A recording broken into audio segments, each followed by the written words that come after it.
Guys, welcome back. I know the air conditioner was on the last video I done in the car, and it some of y'all couldn't hear it well, so I'm gonna try to turn the air conditioner off, but it's hot. It's like 84 degrees. I'm sitting in my grandson's school. I'm picking him up, and I'm gonna go take him to my other grandson's ball game. Anyway, the last car video I done, I had a couple of people saying, you know, yay, you're driving again. And yeah, I am. I have driven a lot since the last time I talked with you guys. I can go just about anywhere now. I couldn't be more happy about it. I really couldn't.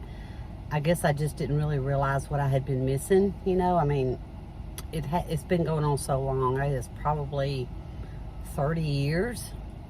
So, you know, when they say, you know, you really don't know what you're missing, and, you know, as long as that's been going on, school bus going by.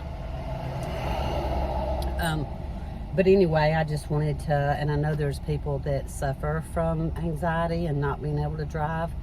And, for years and years and years, I had to depend on everybody to take me places, everybody to help me if I needed to do anything, you know. And I always felt like such a burden to everybody. And when your independence is taken away like that, it's awful. Another school bus. But it's awful, and it's one of the worst things that I've ever been through in my life, dealing with it, and, you know, just feeling so dependent on everybody else. And now I can have people depend on me, you know, like picking my grandchildren up from school or driving to their house when they can't come to me. And it's just been amazing. It really has. And to be able to do all the things. Me and Susan have gone on trips, and I've driven, and it's just, but the only way I can describe it, I'm sorry guys, I've got to turn this air on a minute because it is hot and I'm sweating,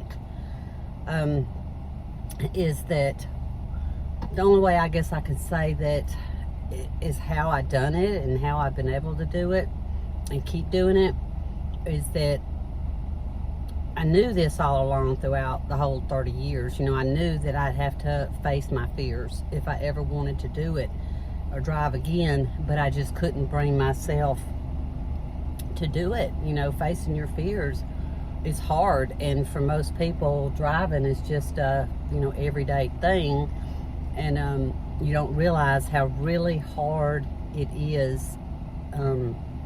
If you've ever, you know, had a panic attack in a car, or while you were driving or anything like that, it just sends you into a panic every time you get behind the wheel. And thank God it hasn't happened to me since I've been driving again, and I'm so blessed and so thankful that it hasn't.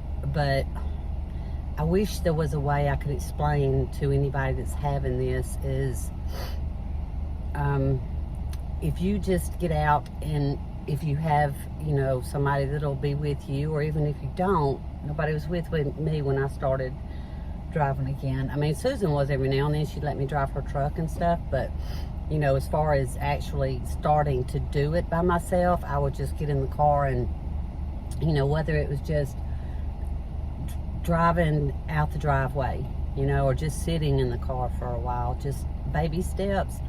And once you start taking those steps and you realize that, you know, you may have a panic attack. I did it when I first started, when I was just sitting in the car. And just the thought of driving, just the thought of driving gave me a panic attack. So while just sitting in the car, but the longer you sit there, I mean, the panic attack will go away, as they always do. And you just have to try to find the breathing techniques and the ways to calm yourself down. I know it's easier said than done. I really realize that. But if you like me, I wanted it so bad that I don't know, I found a way to be able to just sit in the car, back out of the driveway, just drive one street down or 2 houses down, then turn around and go back. And I just went farther and farther and farther every day. Or, I mean, you have to be consistent. You really have to be consistent at it. But you know, it's changed my life. I mean, it really has. I'm no longer dependent on anybody to take me anywhere. I can do what I want to do. It's just been an amazing change in my life on the way I feel about myself, the confidence you have in yourself, the feeling of others. And so yeah, I mean, if you're going through this, just please, and you want to make a change, if you don't, that's fine too. But if you want to, I mean, I'm sure that everybody does want to, go out to a car and just sit there and hold on to the steering wheel and, you know, press the brakes and, you know, and stuff, and just get a feel for it again if it's been a long time like it was with me, and just get a feel for it again. And then you'll want to hopefully eventually back out of that driveway and pull away from your house or your safe spot. And, you know, also realize the thing that's helped me a lot too is realizing that there's good people out there. And if you are having a panic attack, or if you get to feeling like you have to pull over, put your flashers on, pull over on the side of the road. If you need help, there's good people out there that will help you. I mean, they will. A lot of people go through panic, and you know, they know, a lot of people do know what you're going through. So always know. And that was helpful for me, because I felt so alone, and I felt like, well, okay, there are people out there that will help me, so I'm not as alone, you know what I mean? And I mean, I had agoraphobia for years, and that's where you wouldn't leave your house. You know, and that was serious, really serious stuff, because that's when my baby girl was little. And she had to go to the doctor, you know, and I had to get somebody to take. I mean, it's just been a nightmare. But I got better with that, and that was just easing myself out of the house, you know, slow at a time, just like the driving thing. So just take your time, be patient with yourself. If you feel like, you know, you just can't do it, then don't do it. Try again the next day. There's this man in front of me looking at me. I'm in a line, the pickup line, but I can see he's looking in his rearview mirror like, who is she talking to? Oh my gosh. But anyway, that's what I wanted to come on here and say. Just be patient with yourself, and if you want to try it again, and just keep trying and keep trying and keep trying. And that's how I did it. I mean, that's all I can say. That's how I did it. And hopefully you can find the courage and the strength. It's not even finding the courage. You have courage just to live every day with something like this.